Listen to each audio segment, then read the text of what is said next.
Salut, c'est Rado. Je suis content de vous retrouver pour la mise à jour de l'analyse technique du CAC 40 et on commence puisque c'est la fin de la semaine avec le bilan des stratégies actions que je vous ai proposées. Alors au programme uniquement 3 actions car les autres ont été faites de manière trop récente et il n'y a pas de bilan. Donc trois actions qui ont entre 3 semaines et un mois. La première c'était l'analyse technique de Somfy. Et Somfy a fait l'objet d'un backtest lorsque l'indicateur courbe Kopok devient positif et j'avais expliqué qu'on espérait que lorsque ce signal deviendrait positif, eh bien, suite au backtest qu'on avait réalisé, il était plus plausible que l'on monte, que l'on descende, et la distance était celle qu'il y a entre la clôture et le plus bas récent, mais reportée au-dessus. Clairement, je vous invite à regarder la vidéo consacrée à son film. Il fallait faire 11,84% pour remporter ce pari et c'est un petit peu ce qui s'est passé pour toutes les actions, à savoir que la consolidation du CAC 40 a fauché en plein vol quasiment toutes les actions. Donc pour l'instant, le trade est toujours en cours. On avait réussi à monter jusqu'à 6,66% et depuis on a baissé. Et bon, ben, je referai le point sur cette action lorsque la situation se sera décantée.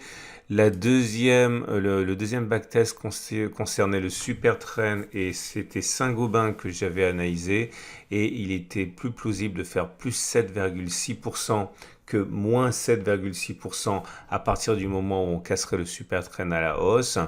Et là aussi, je vous invite à regarder l'analyse de Saint-Gobain qui est en ligne sur YouTube, que j'ai faite. Et là, c'est pareil, on est monté jusqu'à 7,82%. Il fallait faire 9,18, on ne les a pas fait, on est toujours dans le positif, mais là aussi on a subi de plein fouet la baisse à laquelle on a assisté, donc c'est un trade qui est toujours en cours. Et le troisième backtest, c'était une stratégie basée sur la bande de Bollinger. Lorsque l'on clôturait au-dessus de la bande de Bollinger, il fallait faire plus 4,47 et pas moins 4,47. Là aussi, j'invite à regarder la vidéo consacrée à Generix Group du 28 juillet. Et comme vous pouvez le constater, là pour le coup ça a été un succès puisque il fallait pas faire moins 4,47, il fallait faire plus 4,47, on a fait 5,93, on aurait pris notre profit donc sur plus 4,47 et depuis ça baisse beaucoup mais c'est pas grave parce qu'on serait de toute manière sorti de ce trade. Voilà, si vous avez aimé ce format, je vous invite à vous abonner à ma chaîne YouTube, à me suivre sur Twitter, sur Facebook, sur ce que vous voulez, je suis présent un peu partout, vous tapez Tradosor. Et tous les jours, je fais de nouvelles stratégies, actions. Et n'oubliez pas également de visiter mon site de podcast où j'interviewe les traders et les analystes techniques les meilleurs que je connaisse. On passe tout de suite à l'analyse du CAC 40. Et donc nous avons le CAC 40 qui termine beaucoup mieux la semaine qu'il ne l'a entamé, puisque nous terminons sur une note positive à 0,3%. Nous avons également pu bénéficier en fait de l'absence de mauvaises nouvelles. Ce sont toujours les mêmes mauvaises nouvelles finalement qui importent actuellement, notamment l'instabilité apportée par le retour des talibans en Afghanistan et les peurs liées à la pandémie, avec beaucoup de pays qui doivent faire face à des confinements ou des reconfinements. En tout cas, cette préservation du support hebdo dont on avait déjà parlé à 6628, 6686, c'est d'actualité, je vous rappelle, il faut remonter sur les données hebdomadaires. Vous voyez, ce support hebdomadaire qui avait été cassé en semaine, a été préservé à la fin de semaine, donc on peut toujours considérer qu'il est valable et qu'il joue son rôle.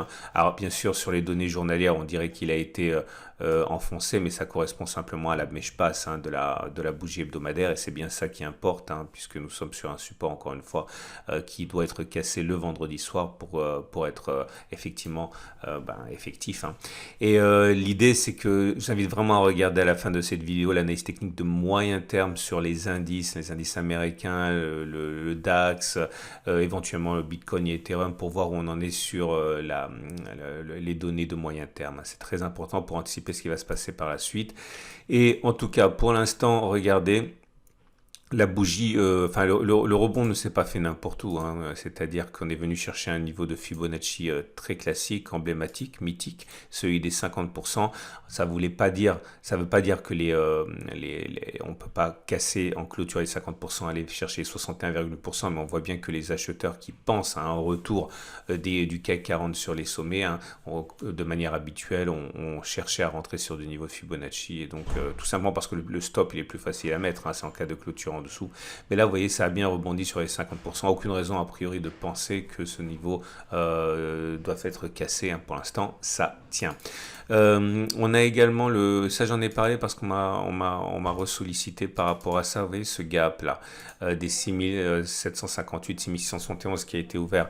J'ai déjà expliqué à moult reprises qu'à l'expérience, même s'il s'agit d'un gap de continuation, je prends la distance entre l'éventuel gap qui s'est créé avant et le nouveau gap, je reporte cette distance par-delà le gap, et comme vous pouvez le voir, l'objectif a déjà été rallié. Ce que je veux dire ici, c'est que deux choses. Un, je ne prends pas toute la distance depuis les plus hauts jusqu'à l'ouverture du gap. Ça n'a aucune logique, hein, c'est simplement que j'ai backtesté, ça fonctionne mieux pour moi. Donc si j'avais fait ça, j'aurais dit que les plus bas n'ont pas été faits, mais comme je ne le fais pas, je considère que ce gap n'apporte plus la solidité qu'on aurait pu imaginer avant que l'objectif soit rallié. Clairement, il peut être comblé assez facilement, c'est-à-dire que ceux qui spéculent à la baisse au contact de ce gap doivent se méfier peut-être un petit peu de ce qui pourrait se passer.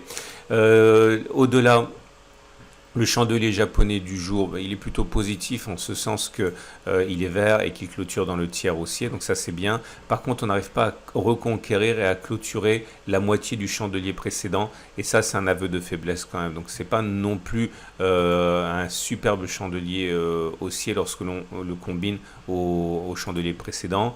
Quand on regarde les bougies Aiki-Nashi, on constate qu'on est loin d'avoir une situation qui est haussière, hein, puisque non seulement la bougie est rouge, mais en plus on a une bougie sans mèche haute. Okay, donc c'est une bougie qui est très baissière, et comme vous pouvez l'imaginer, on n'a pas de nouveau bloc 3-line break, puisqu'on n'a pas fait de plus bas en clôture. Donc on est toujours à 3, on a déjà backtesté tout ça, hein. On passe maintenant aux autres éléments, notamment les éléments techniques, et on constate plusieurs choses.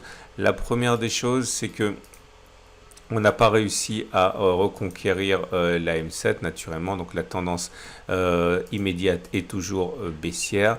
La tendance générale donnée par la moyenne mobile à 20 jours est neutre, puisqu'on est en dessous de la M20 et celle-ci monte. Par contre, la M50 a été reconquise. Comme vous pouvez le voir, on est repassé en dessus, après être passé en dessous, et ça je dis souvent que pour des moyennes mobiles aussi cruciales que la M50, il ne faut pas tirer de conclusions trop rapidement. Donc on va dire que c'est pas vraiment haussier, parce que la M50 elle est plate, maintenant elle est plus haussière, mais on peut pas considérer que la M50 et son sinistre présage lorsqu'elle est cassée à la baisse soit activé, hein, puisqu'on repasse au-dessus de la M50. La M200 est toujours haussière. Le superbe indicateur de mon ami Christophe joue parfaitement son rôle également d'indicateur de tendance, hein, puisqu'on préserve la tendance haussière, hein. Donc n'oubliez pas de télécharger cet indicateur, il est gratuit, et si vous n'avez pas de lien pour avoir PRT, vous avez un lien juste en dessous de la vidéo, hein, c'est gratuit. Et regardez les bandes de Bollinger qui se compriment encore et encore, hein, donc c'est un marqueur de tendance neutre, hein, et de retour à la latéralisation. Et les indicateurs techniques maintenant autres. Alors ce que j'aimerais mentionner ici, c'est le super trend, parce que ça va faire l'objet du... Normalement je fais pas de backtest le lundi, je m'occupe pour lundi, parce que je m'occupe uniquement du bilan action, mais là j'ai fait un truc très très rapide, donc ça m'a pas pris longtemps. Mais regardez, vous vous souvenez, on avait le super trend qui a été cassé à la baisse sur cette bougie, ok. Et dans le cadre du petit backtest que je vous propose, bon, les habitués connaissent déjà ça, hein, mais je fais ça parce qu'il y a toujours des petits nouveaux. Et l'idée c'est quelles sont les chances pour que l'on aille plus bas en clôture que la clôture de cassure du super trend. Clairement, on a cassé le super trend ici. Je vais enlever le reste parce que sinon on voit plus rien. Regardez, on avait le super trend qui était haussier.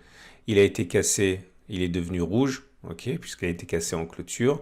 Et généralement, vous le savez bien, si vous êtes des habitués, il est probable que l'on clôture plus bas que 6601 avant que l'on repasse éventuellement et qu'on bascule le super trend en super trend haussière. Ça n'a pas été le cas sur cette bougie, mais regardez un petit peu.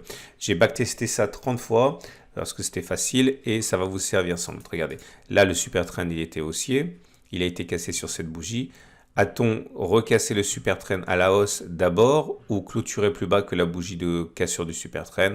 On a d'abord clôturé plus bas et ce n'est qu'après. Donc c'est un succès. Un autre exemple, ah bah là c'est un échec, ça tombe bien. Regardez, super trend haussier, clôture en dessous, on a donc basculé avec le super trend qui est baissier. Est-ce qu'on a d'abord clôturé en dessous de 6167 ou est-ce qu'on a d'abord clôturé au-dessus du super trend pour le faire basculer vers? Vous voyez, on a d'abord basculé au-dessus, donc c'est un échec. Allez, maintenant c'est tellement facile qu'on peut dérouler tout de suite. Un succès de la stratégie. Un succès, ça veut dire qu'on a effectivement fait un plus bas. Donc ouais, on a fait un plus bas.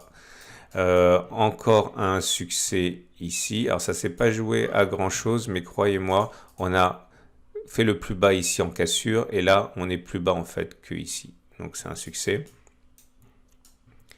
Alors là c'était formidable hein, puisque la baisse a été très conséquente après. Un succès, un succès, un succès, un échec, un succès, un succès, un succès.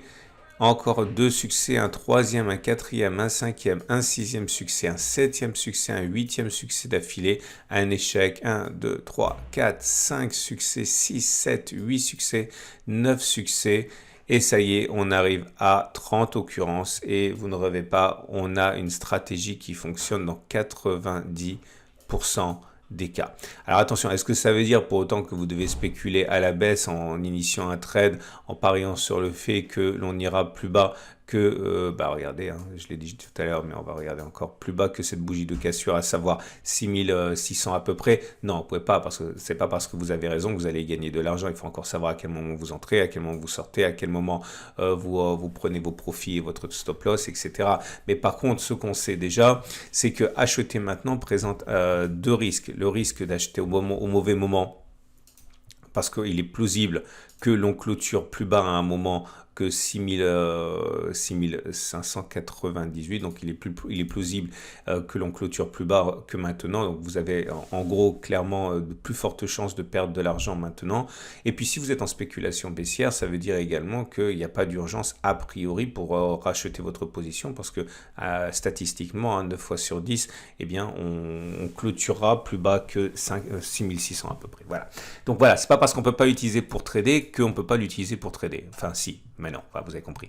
Et l'idée, c'est que je me méfie donc du rebond actuel parce que statistiquement, on n'est pas dans les clous là.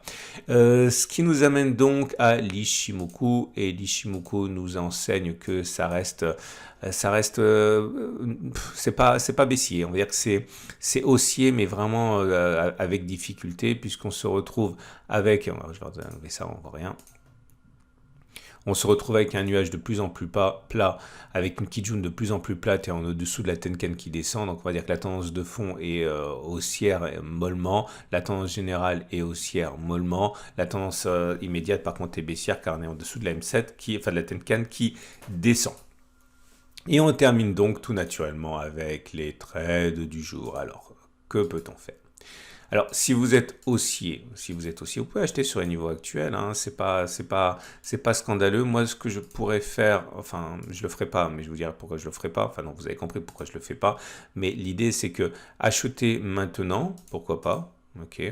Acheter maintenant en mettant un stop peut-être en dessous des 61,8% de Fibonacci, en dessous du gap. Là, voilà. Comme ça, vous êtes protégé par le fait qu'on doive normalement clôturer en dessous de 6605, voilà précisément. Vous êtes protégé par ceux qui vont acheter 50% de Fibonacci, vous êtes protégé par ceux qui vont acheter 61,8% de Fibonacci, et vous êtes même protégé par le gap ici.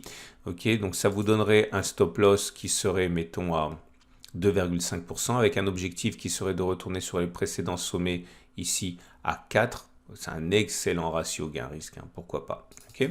Je ne prendrai pas le trade. Pourquoi? Bah parce qu'enfin, encore une fois, j'ai un trade d'un autre backtest qui me dit que c'est censé aller plus bas. Donc je vais attendre de voir que ce qui se passera quand ce plus bas sera fait. Maintenant, si vous voulez spéculer à la baisse, c'est un peu plus compliqué parce que vous avez votre stop loss naturel qui est assez loin. Ok, avec un objectif, c'est difficile de viser plus que 3,4% parce que c'est sur ce niveau que les traders haussiers vont se bousculer. 3,4, si vous mettez un stop, je sais pas où le mettre, le stop, en fait, tout simplement.